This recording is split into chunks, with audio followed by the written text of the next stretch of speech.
अकबर के महल में कई कीमती सजावट की वस्तुएं थी, लेकिन एक गुलदस्ते से अकबर को खास लगाव था। इस गुलदस्ते को अकबर हमेशा अपनी पलंग के पास रखवाते थे।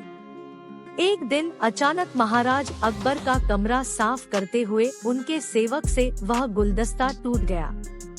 सेवक ने घबराकर उस गुलदस्ते को जोड़ने की बहुत कोशिश की, लेकिन नाकाम रहा।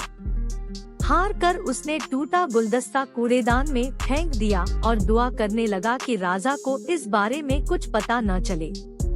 कुछ देर बाद महाराज अकबर जब महल लौटे तो उन्होंने देखा कि उनका प्रिय गुलदस्ता अपनी जगह पर नहीं है। राजा ने सेवक से उस गुलदस्ते के बारे में पूछा तो सेवक डर के मारे कांपने लगा। सेवक को जल्दी में कोई अच्छा बहाना नहीं सूझा तो उसने कहा कि महाराज, उस गुलदस्ते को मैं अपने घर ले गया हूँ ताकि अच्छे से साफ कर सकूं। यह सुनते ही अकबर बोले, मुझे तुरंत वो गुलदस्ता लाकर दो। अब सेवक के पास बचने का कोई रास्ता नहीं था। सेवक ने महाराज अकबर को सच बता दिया कि वो गुलदस्ता टूट चुका है। यह सुनकर राजा आग बबूला हो गए। क्रोध में राजा ने उस सेवक को फांसी की सजा सुना दी। राजा ने कहा, झूठ मैं बर्दाश्त नहीं करता हूँ। जब गुलदस्ता टूट ही गया था तो झूठ बोलने की क्या जरूरत थी।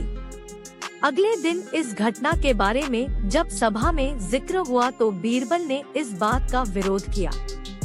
बीरबल बोले कि झूठ हर व्यक्ति कभी न भी बोलता ही है।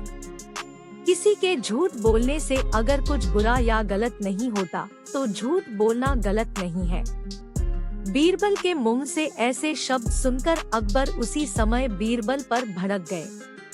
उन्होंने सभा में लोगों से पूछा कि कोई ऐसा है यहाँ जिसने झूठ बोला हो। सबने राजा को कहा कि नहीं, वो झूठ नहीं बोलते। यह बात सुनते ही राजा ने बीरबल को राज्य से निकाल दिया। राज दरबार से निकलने के बाद बीरबल ने ठान ली कि वो इस बात को साबित करके रहेंगे कि हर व्यक्ति अपने जीवन में कभी न भी झूठ बोलता है। बीरबल के दिमाग में एक तरकीब आई, जिसके बाद बीरबल सीधे सुनार के पास गए। उन्होंने जौहरी से सोने की गेहूं जैसी दिखने वाली बाली बनवाई और उसे लेकर महाराज अकबर की सभा में पहुंच गए।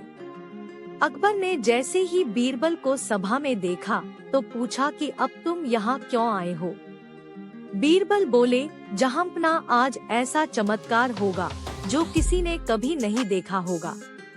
बस आपको मेरी पूरी बात सुननी होगी। राजा अकबर और सभी सभापतियों की जिज्ञासा बढ़ गई और राजा ने बीरबल को अपनी बात कहने की अनुमति दे दी।